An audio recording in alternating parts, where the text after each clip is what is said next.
Assalamualaikum warahmatullahi wabarakatuh. Perkenalkan, nama saya Randi Valery Asmi sebagai moderator pada acara malam ini, di mana saya akan menjelaskan project planning untuk improvement pada sistem pencatatan meteran listrik pada mata kuliah analisis dan perancangan sistem informasi. Di sini ada kelompok saya yang berisikan anggota saya sendiri, yaitu Randi Valery Azmi, dan teman saya Rifan Maulana Saputra, dan juga teman saya Muhammad Adrian Santosa. Selanjutnya, untuk latar belakang dan problem statement akan dijelaskan oleh teman saya Rifan. Oke, kawan-kawan, di sini kita masuk ke latar belakang dan problem statement. Kondisi saat ini yaitu petugas mendatangi rumah pelanggan satu persatu secara manual. Yang kedua, pencatatan masih menggunakan kertas, rentan kesalahan tulis. Lalu, proses rekap data membutuhkan waktu berhari-hari. Pelanggan tidak dapat memantau pemakaian secara real time. Sengketa tagihan sulit dibuktikan tanpa data digital. Yang terakhir, biaya operasional petugas lapangan sangat besar. Dampak masalahnya 15% potensi kesalahan baca meteran manual.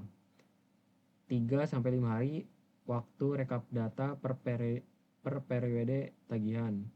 2-5 juta biaya operasional petugas per bulan. 0% transparansi data ke pelanggan. Lanjut masuk ke identification business value. Mengapa sistem ini layak dibangun? Nah, di sini ada lower cost-nya, eliminasi biaya perjalanan tugas pelanggan, penggunaan SDM untuk pencatatan manual, paperless, hemat biaya cetak dan arsip fisik, deteksi kebocoran dan pencurian lebih cepat, efisiensi waktu pemrosesan tagihan 80%. Increase profitnya, tagihan lebih akurat, pendapatan optimal, layanan lebih cepat, kepuasan pelanggan, laporan digital, keputusan bisnis lebih baik, skalabilitas, tambah pelanggan tanpa tambah petugas, potensi monetisasi data, pemakaian energi. Lanjut masuk ke lower cost detail analysis. Yang pertama yaitu adalah efisiensi biaya SDM dan operasional. Pencatatan manual membutuhkan ratusan petugas lapangan dengan biaya gaji, transportasi, dan akomodasi. Sistem digital mengurangi kebutuhan SDM lapangan hingga 60% sampai 70%. Mengalihkan petugas ke pekerjaan bernilai lebih tinggi. Yang kedua yaitu ada pengurangan kesalahan dan sengketa. Kesalahan baca manual 15% menyebabkan sengketa tagihan yang membutuhkan biaya investigasi dan kompensasi. Sistem IoT atau foto memberikan data akurat dan dapat diaudit memangkas biaya dispute resolution. Yang ketiga itu paperless dan efisiensi administrasi. Eliminasi biaya cetak, formulir, arsip fisik, dan pengiriman surat tagihan. Data tersimpan di cloud dapat diakses kapan saja tanpa ruang arsip fisik. Yang keempat yaitu deteksi kebocoran dan pencurian lebih awal. Analitik data meteran secara real time memungkinkan deteksi anomali konsumsi yang mengidentifikasi kebocoran pipa atau pencurian layanan, mengurangi kerugian non-revenue water atau electricity. Lanjut masuk ke feasibility analysis. Nah, yang pertama itu adalah technical feasibility. Apa sih teknologi yang dibutuhkan tersedia dan mampu mendukung sistem? Nah, di sini ada hardware, yaitu IoT sensor dan smartphone kamera. Yang kedua software dari mobil aplikasi dan cloud beacon. Yang ketiga network 4G atau Wi-Fi connectivity. Yang terakhir keahlian tim pengembang tersedia. Lanjut yang kedua yaitu ada economic feasibility. Apakah manfaat finansial melebihi biaya implementasi dan operasional? Di sini ada ROI positif dalam 18 sampai 24 bulan. Penghematan biaya operasional 60%. TCO lebih rendah dari sistem manual. Analisis BEP dan MVV mendukung. Yang ketiga yaitu ada organization feasibility. Apakah organisasi siap menerima dan menghadapi perubahan ini? Nah, di sini ada dukungan manajemen puncak diperlukan, pelatihan petugas dan pelanggan, change management terencana, regulasi PLN atau PLN PDAM mendukung digitalisasi. Lanjut, sini masuk kelayakan teknis. arsitektur sistem yang diusulkan, mulai dari IoT sensor atau fotometeran, lanjut ke mobil aplikasi petugas, REST API gateway, database cloud storage, lanjut yang terakhir dashboard admin dan pelanggan. Sini ada komponen teknologinya, yang pertama yaitu sensor meteran, spesifikasinya IoT sensor, Zigbee atau LoRaWAN atau kamera smartphone, statusnya tersedia, mobil aplikasi, spesifikasinya React Native atau Flutter, cross platform, statusnya tersedia. Yang ketiga, backend API, spesifikasinya Node.js atau Python Django atau RESTful. Di sini statusnya mature. Yang keempat ada database, spesifikasinya Portuguese SQL ditambah Redis, Church dan cloud hosting, statusnya tersedia. Di sini ada infrastruktur, spesifikasinya AWS atau Google Cloud atau Alibaba Cloud Indonesia. Masih tersedia di lokal.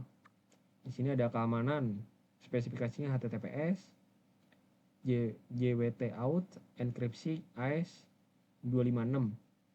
Di sini ada standar industri. Yang terakhir adalah network 4G Lite atau Wi-Fi coverage 90% area urban, statusnya itu ada. Lanjut ke biaya investasi awal. Sini ada tab item biaya dasar perhitungan dan estimasi. Yang pertama yaitu pengembangan mobil aplikasi dan beacon. Perhitungannya 3 dev kali 6 bulan dikali 8 juta per bulan. Estimasinya 144 juta. Yang kedua desain UI dan UX atau UX. Perhitungannya 1 desainer kali 3 bulan dikali 6 juta per bulan. Estimasinya menjadi 18 juta. Di sini subtotal pengembangannya total 162 juta. Lanjut ke hardware IoT sensor 500 unit pilot. Perhitungannya 500 unit dikali 150.000 per unit. Jadi 75 juta. Lanjut ke infrastruktur cloud per 1 tahun. Jadi perhitungannya server ditambah storage ditambah bandwidth AWS atau GCP. Estimasinya 24 juta. Subtotalnya menjadi 99 juta. Lanjut ke pelatihan SDM dan change management. Perhitungannya workshop 5 hari dikali 50 peserta. Estimasinya 15 juta. Ada pengujian dan QA. Perhitungannya 2 QA engineering dikali 2 bulan dikali 5 juta per bulan. Estimasinya 20 juta. Yang terakhir biaya tak terduga 10%. Perhitungannya 10% dikali 162 ditambah 99 ditambah 15 ditambah 20 juta. Estimasinya 29.600.000. Nah, jadi total investasi awalnya menjadi 325.600.000. Lanjut. Nah, masuk ke proyeksi penghematan dan rumus ROI atau BEP. Di sini ada proyeksi penghematan tahunan.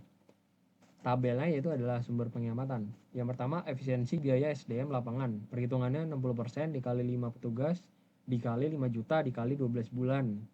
Nilai per tahunnya yaitu 180 juta.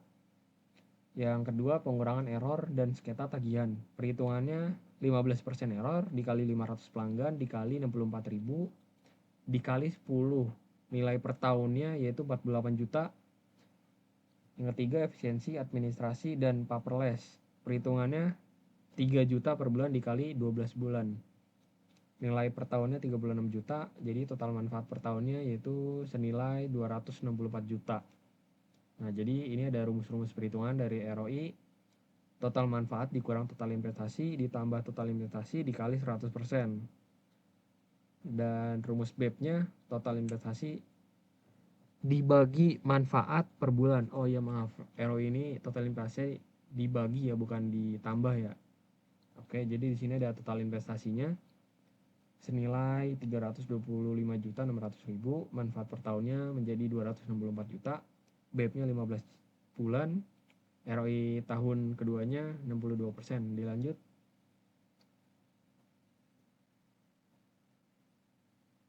Mas Randy. Lanjut ke arus kas 5 tahun NPV. Nah, di sini ada tabel per periode. Nah, tahun 0 325.600.000, akumulasinya 325.600.000, PV 10%-nya 1,0000, PV rupiahnya 325.600.000, statusnya masih investasi. Nah, tahun pertama masuk ke kas bersihnya 264 juta, akumulasinya 61.600.000. PV 10%-nya 0,9091, PV rupiahnya 240 juta. Statusnya belum BEP, tahun kedua 264 juta. Nah, akumulasinya 202.400.000, PV 10%-nya 0,8264. PV rupiahnya menjadi 218.182.000, statusnya BEP lewat. Tahun ketiganya yaitu ada di 264 juta, akumulasinya 466.400.000. Faktor VV 10%-nya menjadi 0,7513, PV rupiahnya menjadi 198.347.000. Statusnya surplus.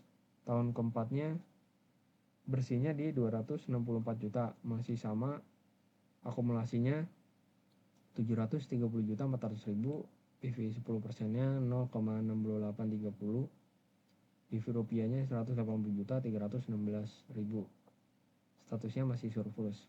Nah, tahun kelima ini masuk ke arus bersihnya masih sama, akumulasinya ini yang berbeda, 994.400.000, PV 10%-nya 0,6209, PV rupiahnya 163.924.000, statusnya masih surplus. Nah, di sini ada NPV 5 tahun. Sini ada akumulasinya paling tinggi 994.400.000, PV 10%-nya diskon 10%, PV rupiahnya 675.169.000 rupiah, statusnya layak. Lanjut.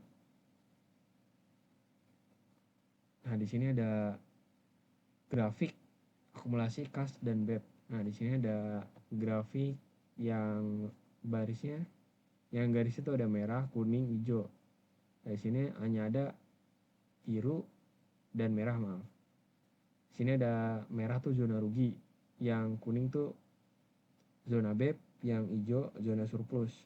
Sini ada langsung ke ringkasan ekonomi. Investasi awal 325.600.000, manfaat per tahunnya 264 juta, BEP 15 bulan, ROI tahun kedua 62%, NPV 5 tahun 675 juta dari tahun 0 ke tahun 5. Lanjut. Nah, di sini masuk ke scorecard kelayakan ekonomi. Di sini ada tabel biaya implementasi. Dari yang pertama, pengembangan aplikasi dan beacon 150 juta, hardware IoT sensor 500 unit 75 juta, infrastruktur cloud 1 tahun 24 juta, pelatihan SDM dan change management 15 juta, pengujian dan QA 20 juta, biaya tak terduga 10% 28.400.000, total investasi senilai 312.400.000. Proyeksi penghematan dan ROI. Yang pertama, penghematan biaya SDM per tahunnya menjadi senilai 180 juta. Yang kedua, pengurangan error tagihan 48 juta, efisiensi administrasi 36 juta, total manfaat per tahunnya menjadi 264 juta.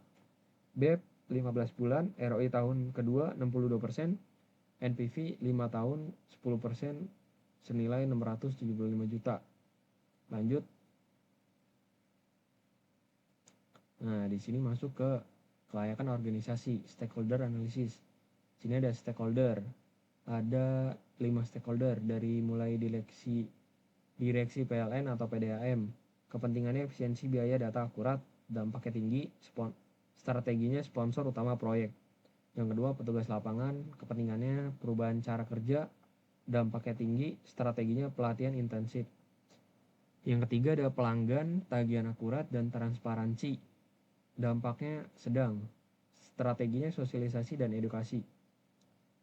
Yang keempat ada IT debt, kepentingannya sistem baru dikelola, dampaknya tinggi, strateginya keterlibatan sejak awal.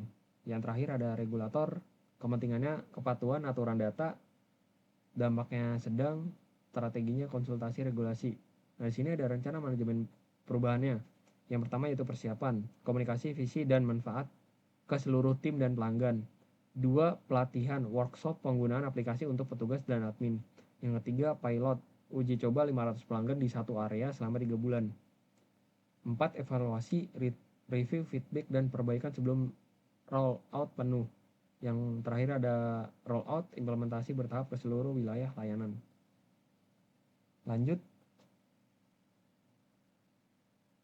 Nah, ini seperti slide tadi sebelumnya. Lanjut, bisa dilanjut. Nah, sini masuk ke feasibility scorecard dan rekomendasi. Nah, di sini ada technical feasibility-nya, skornya 85/100. Teknologi tersedia dan mature, tim pengembang dapat dibentuk, IoT sensor tersedia di pasaran, jadinya layak. Sini ada economic feasibility, scorecard-nya 78/100. ROI positif 18 bulan, penghematan tahunan signifikan, investasi awal terjangkau, jadinya layak. Sini ada organisational feasibility, scorecard-nya 65/100. Butuh program change management intensif, potensi resistensi petugas lapangan, jadi cukup layak. Nah, rekomendasi di akhirnya ada sistem pencatatan meteran digital layak untuk dikembangkan. Lakukan ke fase analisis dengan fokus pada rekrutmen, gathering, pemodelan proses bisnis, dan manajemen stakeholder untuk meminimalisir risiko organisasi change. Lanjut. Bisa dilanjut, Mas Randy. Nah, kita masuk ke dokumen perencanaan. Nah, di sini ada project sponsor dari Direktur Operasional PLN atau PDAM. Business-nya meningkatkan efisiensi pencatatan, mengurangi kesalahan baca, dan meningkatkan transparansi data konsumsi listrik dan air pelanggan kepada pelanggan. Business recruitment-nya, sistem harus mampu merekam data meteran secara digital, memproses tagihan otomatis, dan menyediakan dashboard monitoring real time untuk petugas admin dan pelanggan. Business-nya lower cost, hemat 264 juta per tahun operasional, increase profitnya akurat, tagihan 100%, ditambah skalabilitas bisnis. Value spesialnya ketersediaan jaringan 4G di area pedesaan, resistensi petugas lapangan, regulasi keamanan data BSSN, integrasi sistem billing. Nah, existingnya PLN atau PDAM. Nah, jadi ada langkah selanjutnya, next page. 1. Recruitment gathering, yang kedua pemodelian proses bisnis, yang ketiga diagram, yang keempat sistem specification. Lanjut. Nah, di sini ada gambar meteran listrik dan meteran PDAM. Lanjut. Nah, di sini ada pengertian dari masing-masing meteran listrik dan PDAM. Kayak di sini ada dijelaskan ada display di meteran listrik, di meteran PDAM juga ada nursery meter dan lain-lainnya. Lanjut. Nah, di sini ada pengertian dari meteran listrik. Nah, apa sih meteran listrik itu? Nah, meteran listrik ini prabayar adalah alat yang digunakan untuk mengukur pemakaian energi listrik pelanggan dengan sistem token. Pengguna harus membeli dan memasukkan token terlebih dahulu agar listrik dapat digunakan. Meteran ini menampilkan sisa KWH, mencatat penggunaan listrik, serta dilengkapi fitur keamanan untuk mencegah manipulasi. Lanjut. Bisa dilanjut, Mas Randy. Tolong dilanjut, Mas Randy. Nah, di sini ada timeline click up dari tim kita, mulai dari planning, analisis, presentasi, dan yang terakhir implementasi. Lanjut. Nah, di sini masuk kesimpulan. Yang pertama yaitu business value teridentifikasi jelas, lower cost dan increase profit sebagai justifikasi proyek. Yang kedua technical feasibility, teknologi tersedia dan mature, tidak dapat dibangun dengan baik. Yang ketiga economic feasibility, BEP 18 bulan, ROI positif, NPV 5 tahun, menguntungkan. Yang keempat organisasi feasibility, perlu change management intensif, stakeholder engagement sejak dini. Yang terakhir rekomendasi, proyek layak dilanjutkan ke fase analisis dan desain SDLC. Dan di sini nanti masuk ke diagram UML yang dijelaskan oleh teman saya yang bernama Andrian Santosa. Terima kasih dari saya. Lanjut ke Mas Andrian.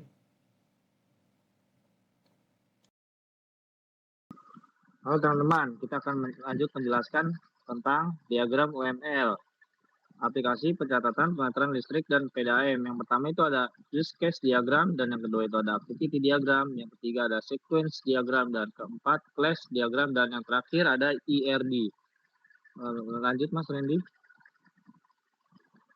Dan yang pertama itu ada gambaran umum 5 diagram UML dalam sistem meteran. Yang pertama ada use case diagram, menggambarkan apa yang dilakukan sistem dari siapa yang menggunakannya. Yang elemennya itu ada login, input, meteran, hitung tagihan, dan lihat tagihan. Yang kedua itu ada activity diagram, segmennya itu tugas sistem database, dan menggambarkan alur kerja proses dari awal hingga akhir. Elemennya itu login, pilih pelanggan, input, validasi, dan tagihan. Dan yang ketiga itu ada sequence diagram, menggambarkan urutan pesan antar objek mendasarkan waktu. Elemen, login, validasi, input meteran, dan hitung tagihan. Yang keempat itu ada class diagram, menggambarkan struktur data, kelas atribut, metode relasi, dan elemen itu ada relasi 1, pelanggan punya banyak, meteran atau tagihan. Yang kelima itu ada ERD, Entity Relationship Diagram, menggambarkan struktur database, entitas, atribut, relasi, tabel. Elemennya itu ada TK, FK, ID pelanggan, menghubungkan semua tabel. Lanjut Mas Randy. Dan di sini ada UML aplikasi pencatatan meteran listrik dan PDAM. Yang pertama itu petugas lapangan. Login, pilih data pelanggan, input meteran, validasi data, dan hitung tagihan, dan simpan data. Lanjut langsung ke admin, kelola data pelanggan, kelola tarif, lihat laporan pemakaian dan tagihan, terus ekspor laporan. Habis dari admin baru langsung ke pelanggan. Pelanggan simpan data, lihat tagihan, dan riwayat pemakaian. Dan yang ini ada activity diagram proses input meteran. Pertama itu dari petugas dulu, petugas login, pilih pelanggan, terus input angka meteran, listrik PDAM pelanggan. Terus habis itu kirim data ke sistem. Yang pertama itu ada validasi input, hitung selisih pemakaian, terus generate ketagihan, dan tampilkan konfirmasi.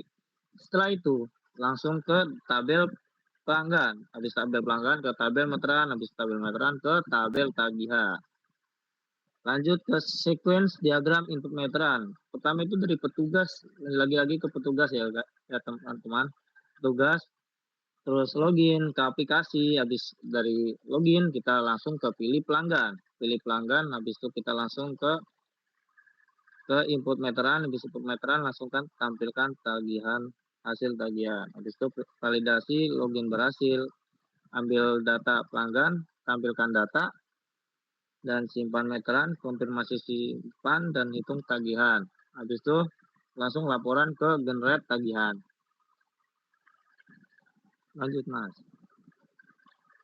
Lanjut ke pertama itu ada kelas-kelasnya ya, ada kelas diagram. Kelas diagram itu ada pelanggan, ID pelanggan string, nama string, alamat string, not telepon string, jenis langganan string. Itu contohnya kayak ID pelanggan kita, terus nama kita misalnya namanya Ipan, alamatnya alamat di Bojongkoneng, terus not teleponnya sekian-sekian, jenis langganan, mungkin PDAM atau apa. Terus lanjut ke meteran, ID meteran sama kayak tadi, ID pelanggan sama kayak tadi, terus tanggal angka lama, angka baru, jenis juga sama yang seperti yang pertama pelanggan itu ya. Dan tagihan pun juga sama ID tagihan, ID pelanggan, periode masa aktif meterannya, terus pemakaian, tarif per unit, terus total bayar, dan status. Hitung total, generate tagihan, update status. Lanjut ke IRD, Entity Relationship Diagram. Pelanggan, ID pelanggan, PK, misal nama, alamat, nomor telepon, jenis langganan. Lanjut ke meteran. Meterannya ID meteran, ID pelanggan, tanggal, angka lama, dan angka baru. Terus jenis listrik PDAM. Habis itu langsung ke tagihan. PK ID tagihan, FK ID pelanggan, periode pemakaian, tarif per unit, total bayar, dan status. Untuk keterangan diagramnya itu use case menunjukkan interaksi antar aktor dengan sistem. Yang kedua ada activity, alur aktivitas saat input meteran dari awal hingga selesai. Terus sequence, urutan pesan antara petugas aplikasi, database, dan laporan. Yang keempat, class, struktur, data, dan operasi utama antar objek. Yang terakhir itu ada IRD, struktur, database, dan relasi antar tabel. Dan yang sekarang use case diagram penjelasan lengkap. Tadi kan masih diagram-diagram, sekarang kita penjelasan lengkap diagramnya ya. Aktor dalam sistem, petugas lapangan, use case, login, pilih data, pelanggan input meteran, validasi, hitung, tagihan, simpan data. Kalau untuk admin, use case, kelola data, pelanggan, kelola tarif, lihat laporan, ekspor laporan. Kalau pelanggan itu ada di lihat tagihan, riwayat pemakaian. Definisi dan tujuan, apa sih itu use case diagram? Diagram yang menggambarkan interaksi antar aktor pengguna sistem luar dengan sistem melalui serangkaian use case, fungsi, atau fitur. Tujuannya yaitu mendefinisikan scope sistem, mengidentifikasi siapa yang menggunakannya, dan fungsi apa saja yang disediakan. Lanjut, aktor orang sistem yang berinteraksi, use case, fungsi, sistem elips, sistem boundary, batas sistem kotak, garis asosiasi, penghubung, aktor use case. Analisa diagramnya, login, pilih data pelanggan, input meteran, listrik PDAM, langsung ke kelola data pelanggan, kelola tarif, lihat laporan pemakaian dan tagihan, ekspor laporan itu buat ke admin ya guys. Kalau lanjut, validasi, hitung tagihan, sistem data, ke pelanggan, lihat tagihan, riwayat pemakaian. Lanjut Mas Randy.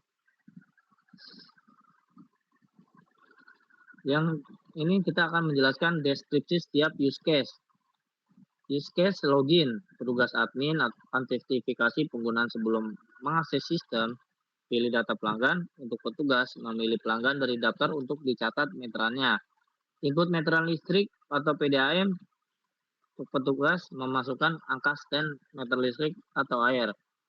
Validasi, mengecek kebenaran data meteran sebelum dikirim. Habis itu hitung tagihan, menghitung selisih pemakaian dan total tagihan otomatis.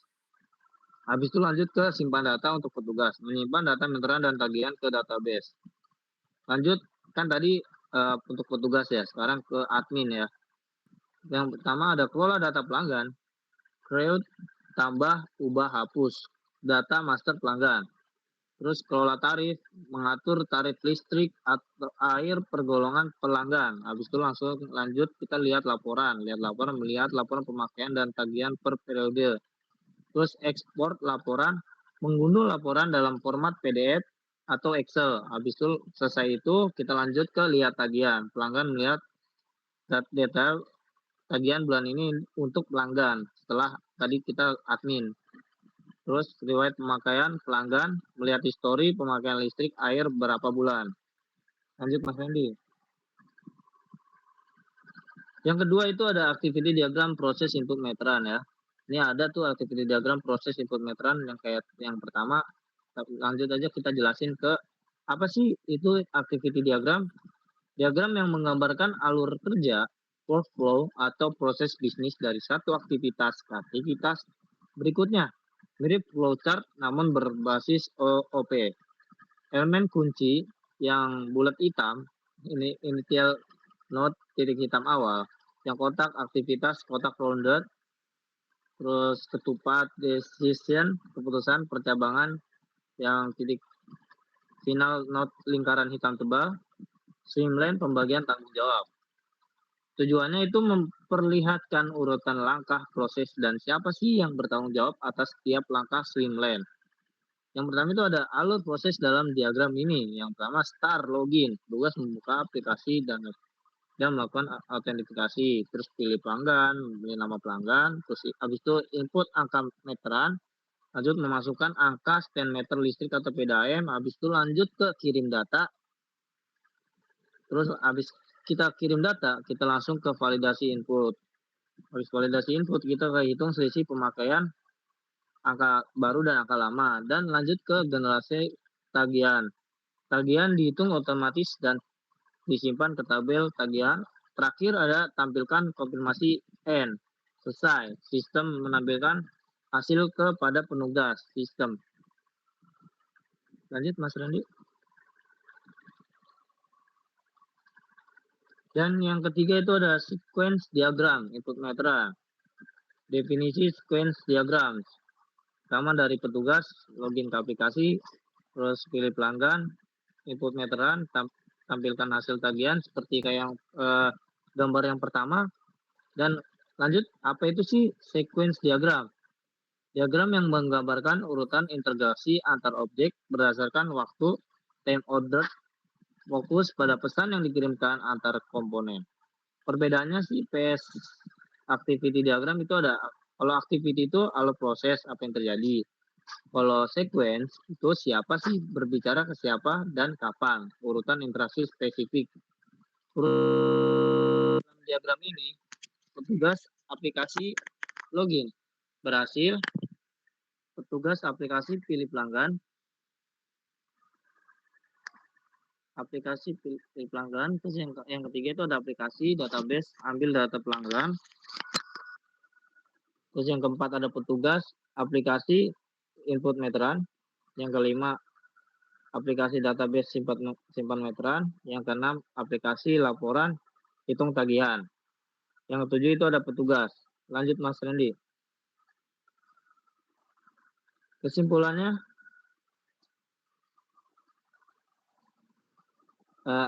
lanjut ke tadi salah ke kelas diagram, struktur data dan operasi. Untuk kelas diagramnya seperti yang pertama ya guys, yang tadi yang gambar-gambar yang tadi yang saya jelaskan. Dan sekarang saya akan menjelaskan ke apa sih itu kelas diagram. Diagram yang menggambarkan struktur, statis sistem, kelas-kelas yang ada, atribut data, operasi metode, dan relasi antar kelas. Dasar untuk desain database. Bagian dalam satu kelas, nama kelas, min atribut atau tipe data plus metode, return, privat plus publik, notasi relasi, asosiasi itu saling terhubung, agregasi komposisi itu bagian dari satu ke banyak, one to many, dan satu ke satu ya one to one. Terus lanjut ke analisis tiga kelas dalam diagram. Pelanggan, atribut ID pelanggan string, min nama alamat string, not telepon string, jenis langganan string, terus method plus get data, set data, plus update, hapus. Relasi satu ke meteran, satu pelanggan punya banyak record meteran. Untuk meteran, ID pelanggan, terus tanggal, date, angka lama, angka baru, float, jenis string, listrik atau PDAM, nomornya ya. Terus yang ini metode plus input meteran, plus hitung selisih, plus get riwayat. Relasi satu ketagihan, satu pembacaan meteran ke satu tagihan. Lanjut ke yang ketagihan, atribut ID tagihan, ID pelanggan, periode pemakaian, float, tarif per unit, total bayar, status string. Untuk yang metodenya, plus hitung total, plus generate tagihan, plus update status. Komposisi dari meteran tagihan tidak ada tanpa data meter. Lanjut Mas Randy. Yang kelima, IRD Entity Relationship Diagram. Struktur database-nya ya. Apa sih itu IRD? IRD itu Entity Relationship Diagram, menggambarkan struktur database, entitas tabel, atribut kolom, dan relasi antar tabel. Digunakan sebagai blueprint database. Perbedaan IRD versus kelas diagram. Kelas diagram itu perspektif pemrograman, objek, metode, inheritance. IRD itu perspektif database, tabel, FK, FPK, kardinalitas fisik. Elemen kuncinya PK primary key, ID unik setiap baris, FK correct key, referensi ke tabel lain. 1M, one to many relationship. Terus yang keempat itu garis relasi penghubung tabel.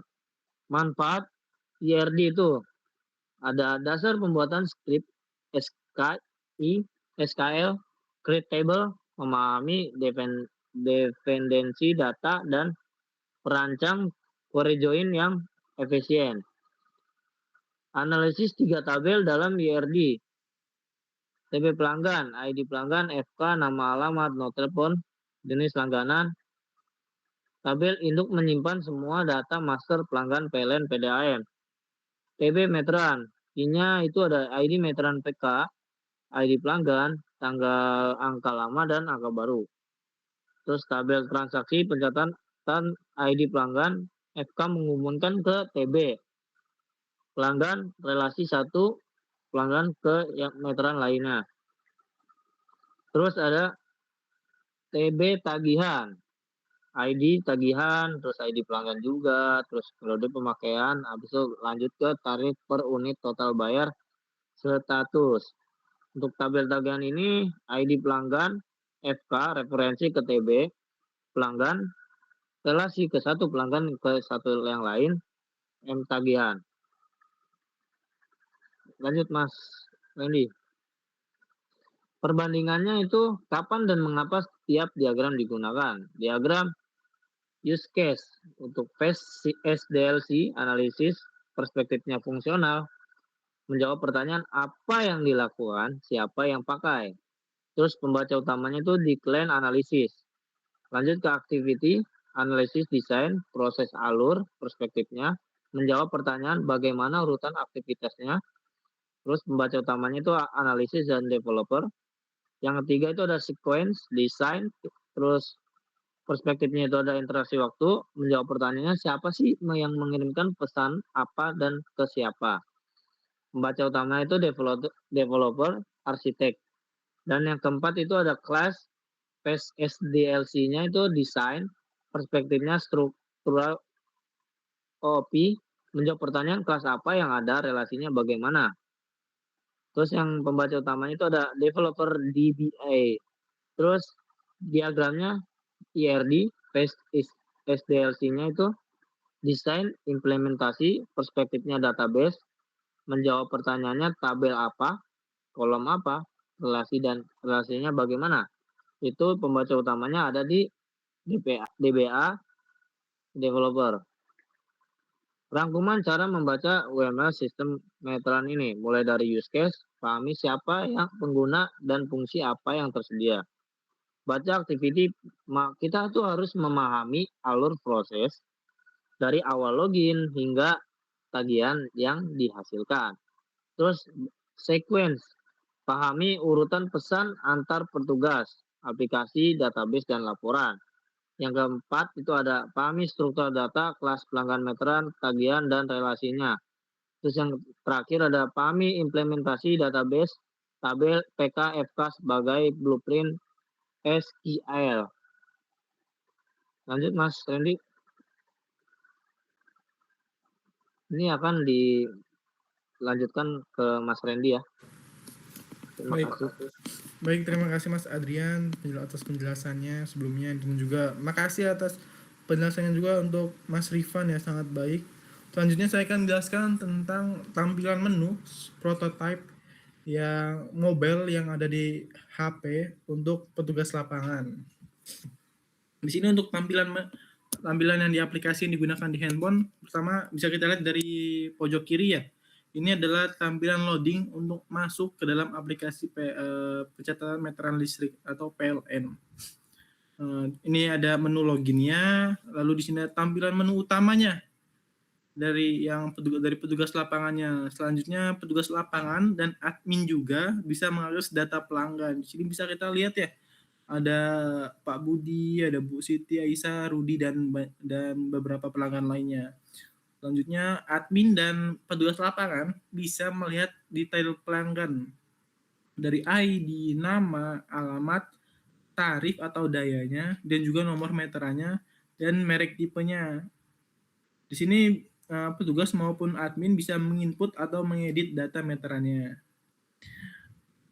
Selanjutnya ada validasi data. Ini kegunaannya di mana jika pelanggan ingin melakukan pembayaran, nah di sini sebagai admin atau petugas pelanggan bisa melakukan pengecekan apakah meteran sesuai dari milik dari customer, dari pelanggannya, dan juga nominal jumlah pembayaran, dan kita bisa lihat ada pemakaiannya untuk pengukuran dari tarif pemakaian. Selanjutnya ini adalah tampilan tersendiri dari admin. Bisa kita lihat tampilan utamanya dari sebelah kiri. Di menu utamanya bisa kita lihat ada pelanggan, ada meteran, di mana admin bisa mengelola data meteran, ada pembacaan, lalu ada tagihan, ada pembayaran, laporan, notifikasi, pengaturan, dan penggunaan, dan audit log. Selanjutnya ada statistik real time. Selanjutnya ada data pelanggan juga seperti yang sebelumnya. Admin maupun petugas pelanggan bisa melihat riwayat pembayaran, informasi dari pelanggan. Ya. Di sini bisa dan juga nomor meteran, lalu juga statusnya. Selanjutnya di sini, nah ini ada tampilan dari hasil tagihan di mana petugas lapangan melakukan pengecekan apakah pembayaran sudah dilakukan oleh pelanggan atau belum. Lalu ada step by step-nya di sini. Yang pertama adalah input meteran, di mana pelanggan apakah sudah melakukan penginputan meteran secara benar atau tidak. Lalu ada validasi data. Selanjutnya ada hasil tagihan dan konfirmasi apakah pembayaran sudah berhasil atau belum. Di sini ada riwayat dari pembayarannya untuk pelanggannya, lalu ada pusat bantuan jika dari pelanggannya membutuhkan bantuan. Pusat bantuan ini bisa mencakup dari customer service, lalu juga dari petugas lapangannya langsung. Selanjutnya ada umpan balik atau review untuk pelanggan sendiri digunakan. Apakah pelanggan puas untuk menggunakan aplikasinya, lalu layanannya, dan fungsi-fungsi yang ada di aplikasinya. Selanjutnya ini adalah tampilan menu dari pelanggan tersendiri. Di sini ada tagihan bulanannya, lalu ada pemakaian per bulannya di menu utamanya. Beberapa juga ada menu utama seperti riwayat pemakaian, riwayat tagihan, token dan pembayaran, pengaduan ke customer service, yaitu admin dan petugas lapangan. Lalu ada profil pelanggan untuk mengecek data dari meteran dan pelanggan sendiri seperti alamat, nomor HP, dan lain-lainnya. Selanjutnya ada informasi PLN dan pengaturan. Bisa kita di tengah ada grafik pemakaian. Di sini bisa kita lihat tampilannya. Ini ada grafik pemakaian KWH di mana kita bisa melihat pemakaian per tanggal dan per bulan yang digunakan oleh pelanggan sendiri. Pelanggan bisa mengatur pemakaiannya dalam sehari-hari agar bisa mengontrol pengeluarannya. Selanjutnya ada tagihan dan pembayaran, di mana pelanggan melakukan pembayaran untuk tagihan yang mereka dapati. Seperti contoh yang ada di sini, total tagihan adalah 123.450. Batas pembayarannya adalah 20 Juni 2025. Kita lihat di sini ada penjelasan tentang biaya pemakaian, PPJ 3%, PPN 11%, dan admin banknya. Di sini kita sudah bekerja sama untuk melakukan beberapa metode pembayarannya dari berbagai bank untuk bisa melakukan transfer bank, juga melakukan dana digital seperti ShopeePay, Dana, Gojek, dan lain-lainnya. Nah, di sini adalah alur kerja lengkap end-to-end sistem pencatatan meterannya. Pertama adalah petugas login ke aplikasi. Kedua, pilih pelanggan dan input angka meteran. Kedua, sistem hitung selisih tagihannya. Ketiga, simpan ke database. Kelima, admin laporan dan pelanggan, lihat tagihannya. Masuk kepada kesimpulan. Yang pertama, use case diagram ya. Di sini mendefinisikan aktor. Aktor adalah dari mana petugas, admin, dan pelanggan, dan 13 fungsi sistem secara visual dan mudah dibaca oleh non-teknisi. Lalu kita juga tadi membahas tentang activity diagram, yaitu menggambarkan alur proses 8 langkah input meteran dari login hingga konfirmasi dengan 3 swimlane tanggung jawab. Selanjutnya tadi kita juga ada membahas tentang sequence diagram, merinci 7 urutan pesan antar petugas, aplikasi, database, dan laporan, di mana sangat berguna untuk pemrograman antar muka. Lalu kita juga membahas juga tentang list diagram, di mana kita mendefinisikan 3 kelas utama, yaitu pelanggan, meteran, dan tagihan, beserta atributnya. Lalu juga ERD, kita juga memetakan 3 table database dengan PK atau FK yang saling terhubung sebagai blueprint implementasi SQL. Ya, itulah perencanaan proyek kami. Terima kasih karena telah menyaksikannya. Maaf jika ada salah kata maupun penjelasan yang kurang. Mohon dimaklumi. Akhir kata, Assalamualaikum warahmatullahi wabarakatuh.